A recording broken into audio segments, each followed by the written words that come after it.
People will make more excuses about why they shouldn't do something, and then they don't do it, and they put themselves in a bigger hole because they don't want to change, or they don't want to believe that the shit that's really happening to them is actually not going their way.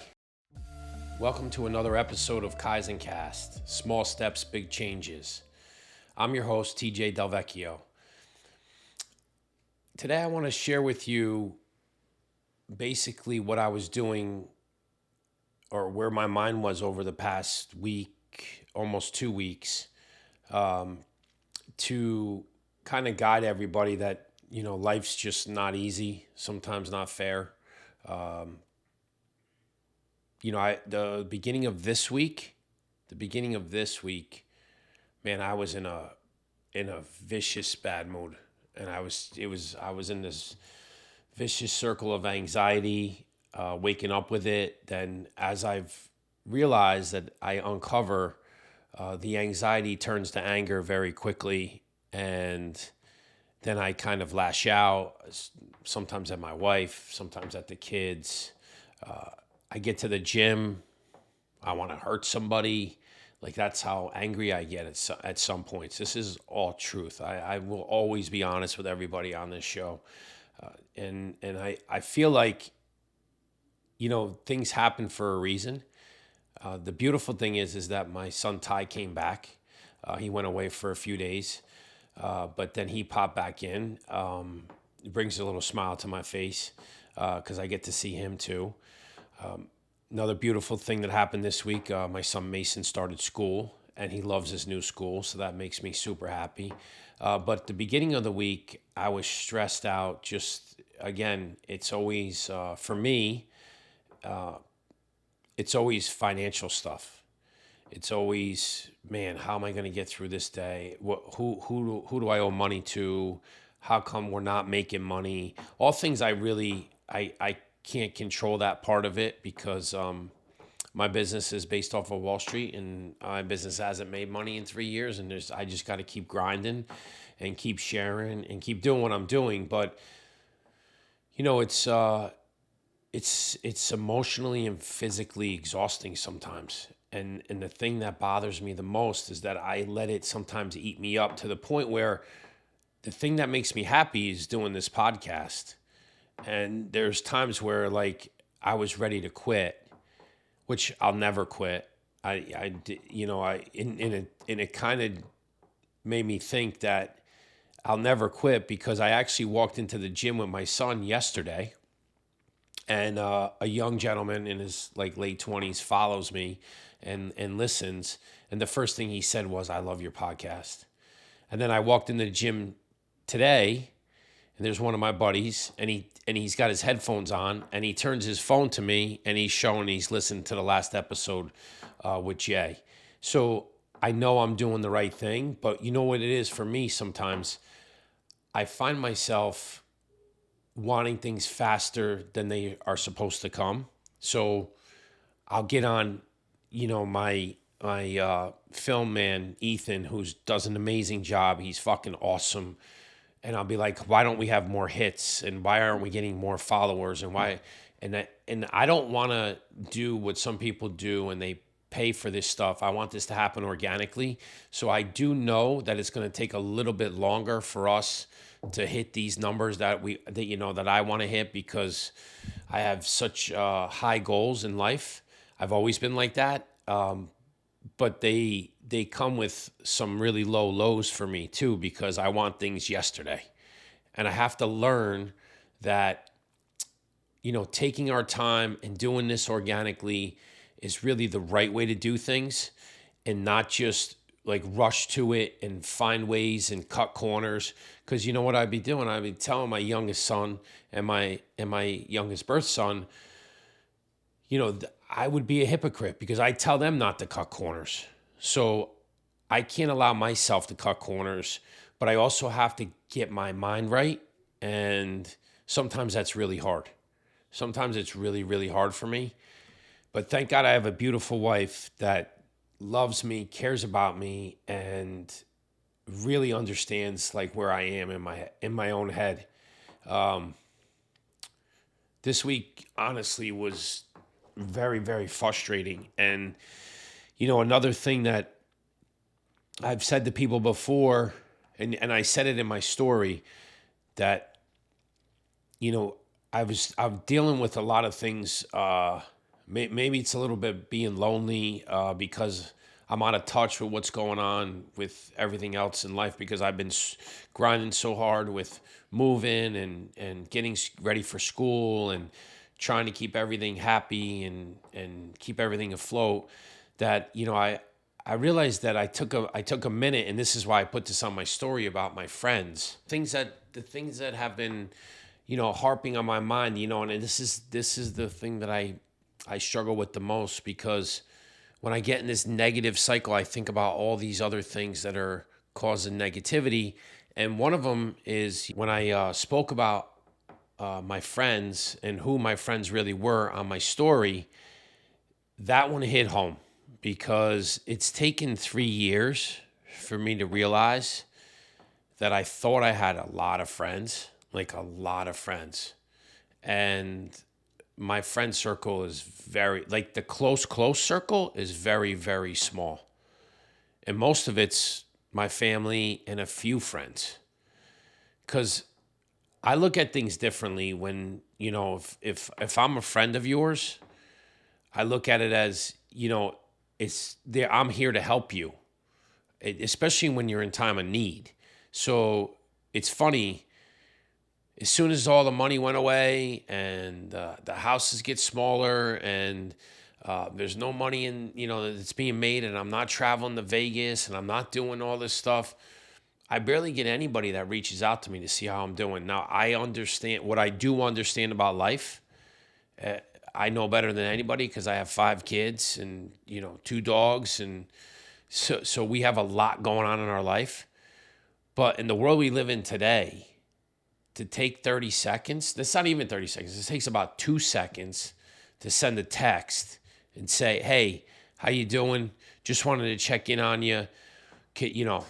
I know things have been tough, like whatever, we're going to get through this.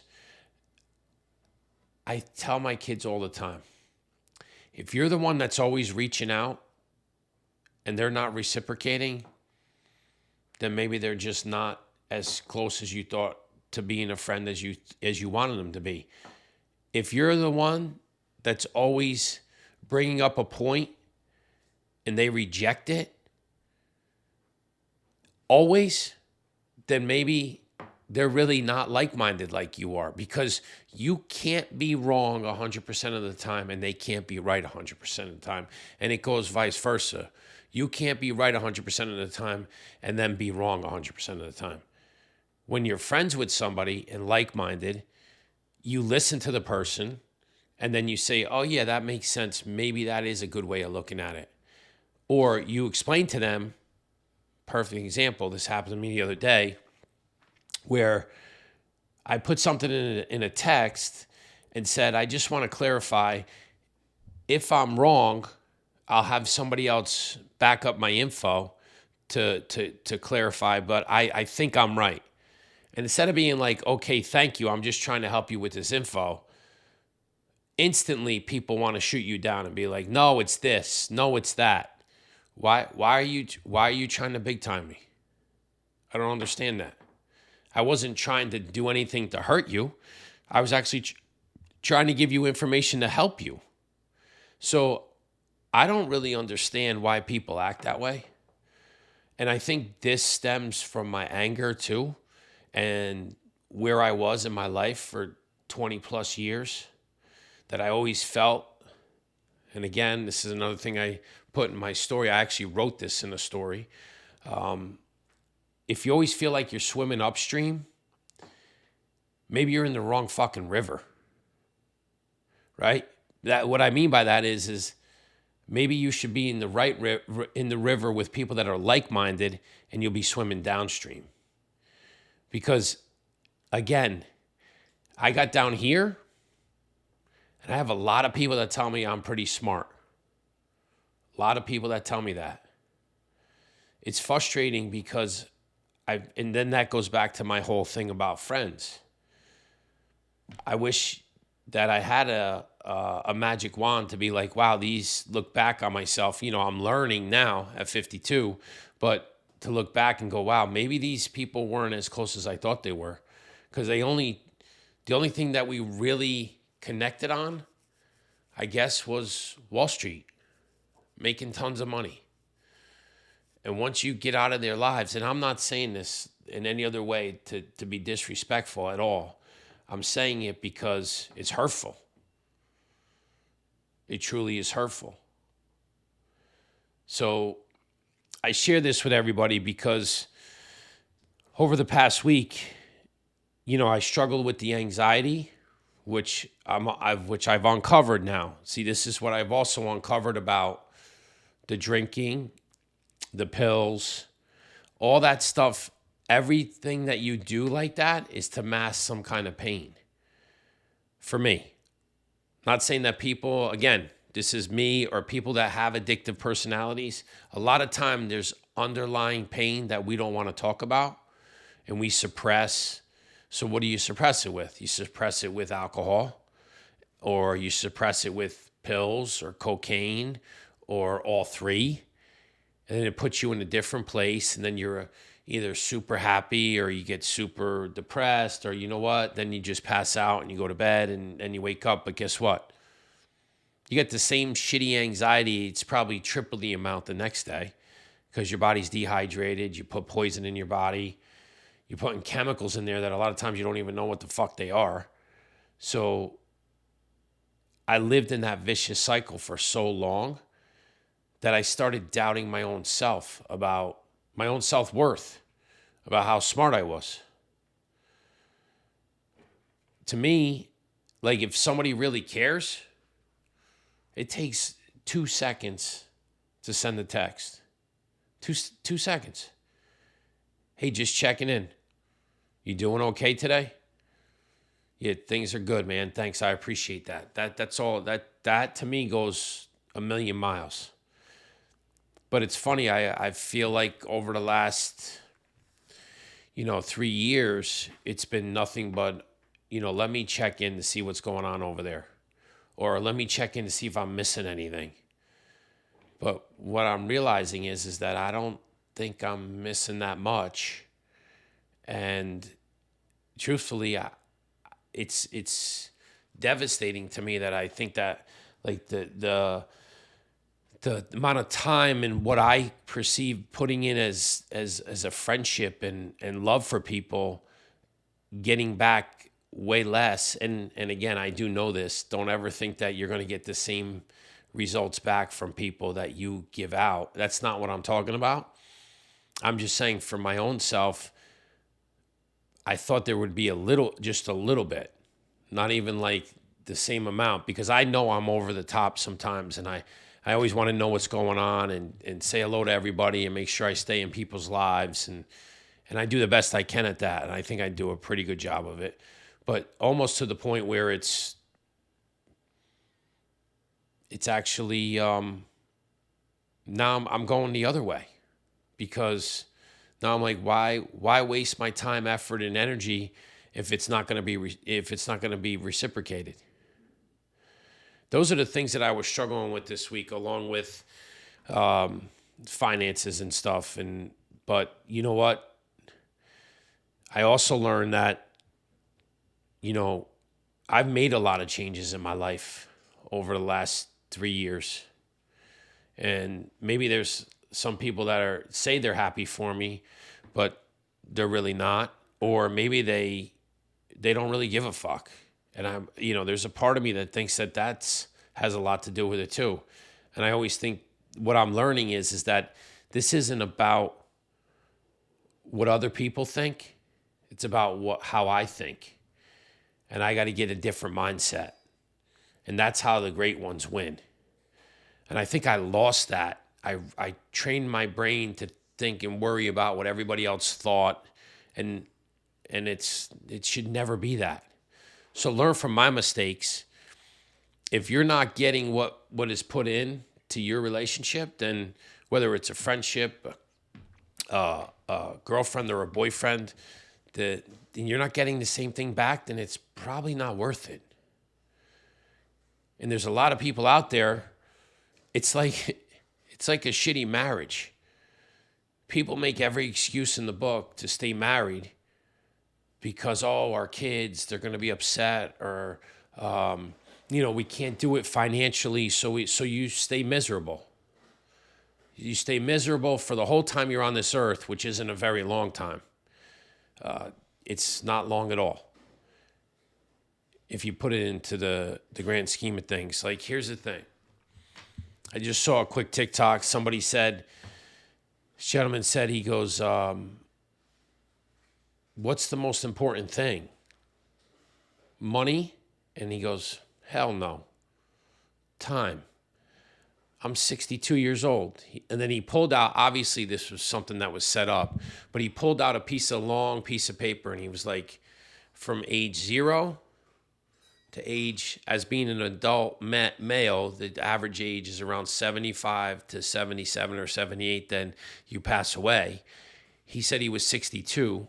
He went from 0 to 62, cut that off, and he goes, I have this much left to go. He goes, I'd give all the money back in the world to start over with time. So I have to stop worrying about the things that I can't control, which I've said to you guys over and over again, and stop giving to people that don't give back, and start realizing who my true friends are and who really loves me. Because I thought, you're supposed to love everybody and then it comes back, but that's not how life works. It's been a struggle, but I'm growing from all this.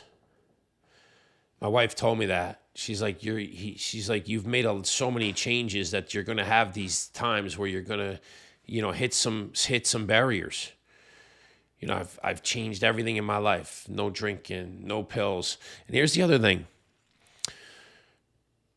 When I go through these stages, you know what the first thing that pops into my head, and that's the devil.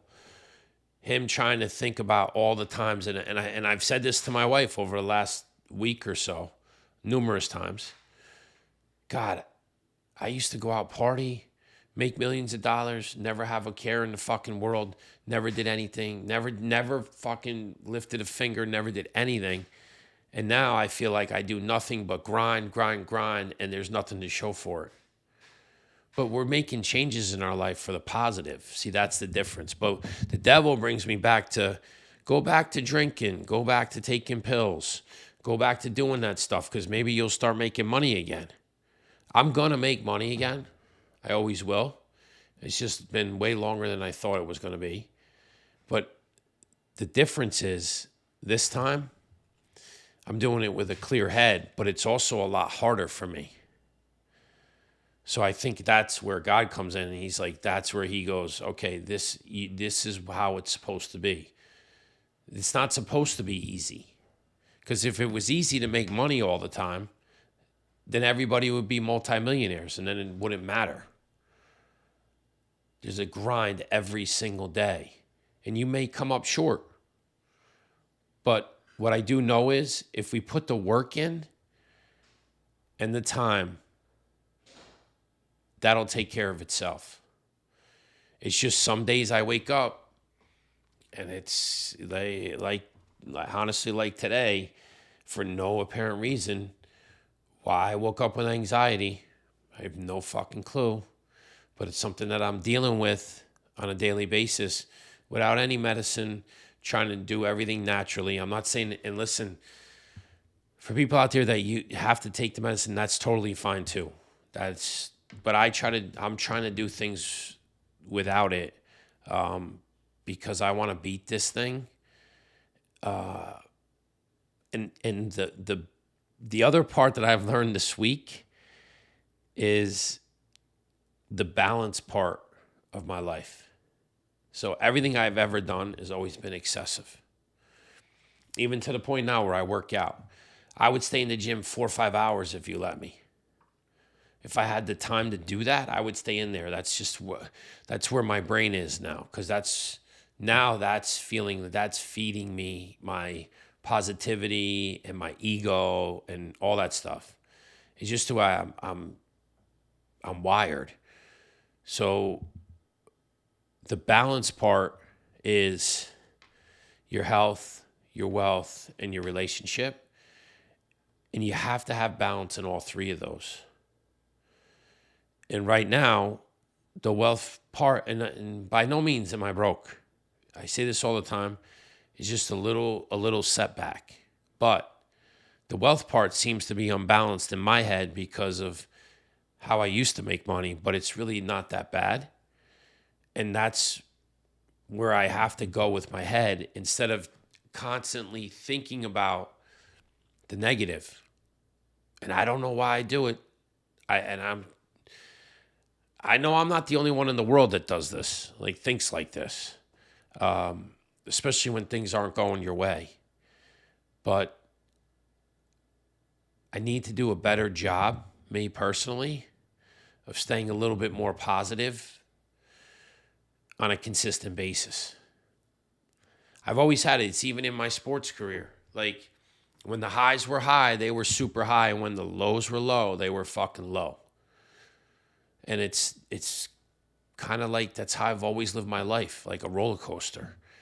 And I'll tell you this, that part of it, I don't want it anymore. It's fucking exhausting.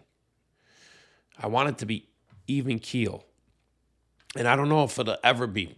Nothing's ever perfect in life. So I don't know if I'll ever be even keel 24/7. I don't even think that's possible because you have so many different emotions that you go through in a day.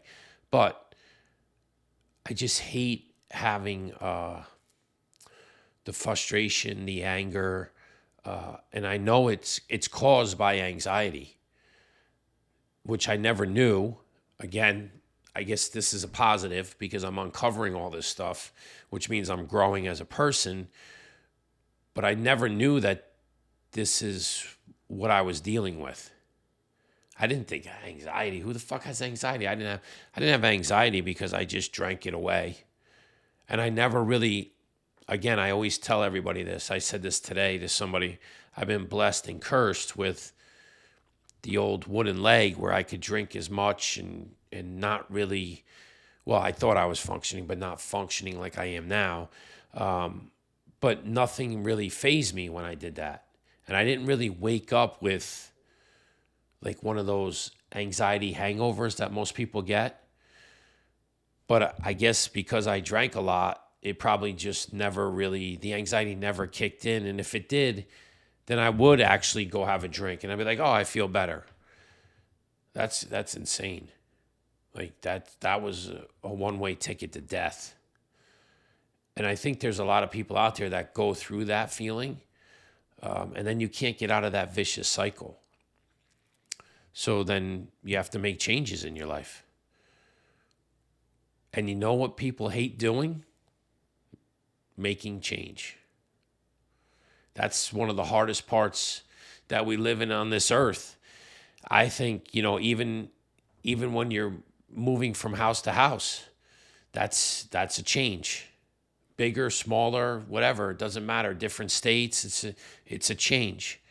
People will make more excuses about why they shouldn't do something, and then they don't do it, and they put themselves in a bigger hole because they don't want to change, or they don't want to believe that the shit that's really happening to them is actually not going their way. And life is just about that. Because life isn't perfect, and every day it doesn't go your way. And you may have streaks and be like, man, this has been, what a run, right? It's like when you play blackjack, you get those streaks and you get, and you may have it for 3 or 4 or 5 years of an unbelievable streak of making tons of money. But at some point that ends. It happens all the time. Life is cyclical. Just like right now where we are with the world, with the economy. And we have both sides. Some think that, oh, well, the stock market's up again, so we're doing great. But my business inside of the stock market hasn't done shit in 3 years. So we have ups and downs through our whole career, and it could be in the same business. And then what do we do with that? how do we handle it? I'll be honest with you, the first 2 years, I probably was in denial that at some point this is going to change. And then by year 3, I started getting nervous. No joke. So I'm past the nervous stage because my wife is such a smart person. She talked me into doing things earlier than I probably would have because I sipped the Kool-Aid for so long, hadn't lost money ever in my business in 25 years. And that happened, I did lose money in 22. So I was still trying to hang on because I don't know if it's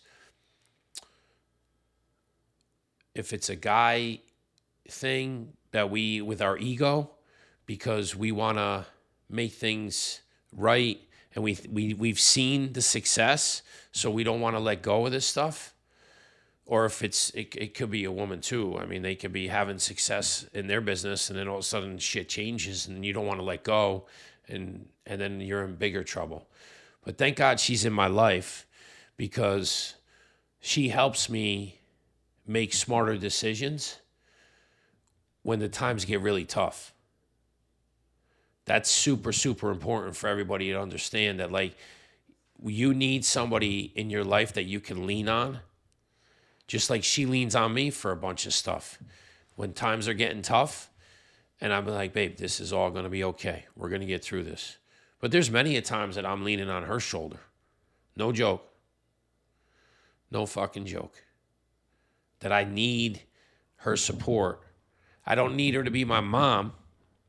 I need her to be my wife and listen to me. And that's where I think people get lost. And my thing is, that leads into the relationship part of it. If you don't have proper balance with your relationship, then it becomes one-sided. And then you can't lean on that person because to be honest with you, you don't trust them. Or you don't fucking value their opinion. See, I value the opinion of my wife but more than anybody, to be honest with you. Because you know why? I know she has my fucking back. Always. Always. So I'll leave you with this. The week has gotten better. This makes me happy. The podcast is something I love to do, even though there's mornings I wake up and I'm like, fuck the podcast. But I'm going to tell you right now, I'm never quitting this thing. It may take years, and this isn't even about making money. This is about helping others that are going through the same situation that I'm going through. And I think there's a lot of people out there, not only with addictions, just with anxiety. We could have conversation after conversation about the anxiety part of life. That can go on for days. So the 3 things that, we talk about, health, wealth, and relationship, all have to have balance. Severe balance. Because if you don't, one gets out of whack, then the apple cart's going to fall down. It's not going to work. So moving forward this week, we're going to keep going. It's going to be a great week, the rest of the week. But I needed to share this with you because you have to see how I am with my ups and downs, because I'm human. If I just always came on the podcast and was upbeat and fired up, and I do love that part of me too, but I think people need to hear this part because it's real. It's just not always about rainbows and sunshine, because that's not real life. But I'm still here today, and that's the most important thing. I have God on my side. I have a beautiful wife, and I got beautiful kids that I love to death. And those are the most important people in my life. Friends come and go. They're, like I said, they're acquaintances, and I have a very, very small group of friends that I trust right now. And that's all I need. I think as we get older, we make that circle smaller, tighter, and better. So, listen, please do the best you can to keep passing on the word. I appreciate all the kind words back to me. It keeps me going. Please tell everybody to subscribe to all the social media pages that we're on. And I do appreciate all the feedback. Thank you so much. God bless. See you next week.